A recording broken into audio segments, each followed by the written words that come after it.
আছিস? কোনে যাচ্ছিস? এই সামনে নাজমুলটা বড় বার পেয়ে গেছে। আর হয়তো আমার লগে এমনই করে কি আর কেমনই করে আমার ধাক্কা মেরে ফেলতেছে। আর আইতা ধরি ওরা দুইজন মিলে চল প্ল্যান করি ওরে ধরি। লা লা এই আমার সামনে থেকে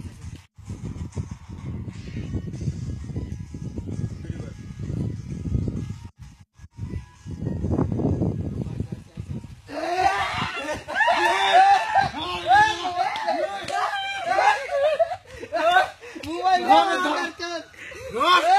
এ মোর কে না মাথাতে ধরে মারতেছ মিজাজটা খারাপ হবে তোকে আমি দেখালাম কে দেখালাম তুই? এই তোকে দেখালাম বাবা এ বাবা এই এদিক দে। খুব খারাপ হইতাছে কি আর খারাপ হইতাছে রে? বান দেখালাম বুঝলি দেখালাম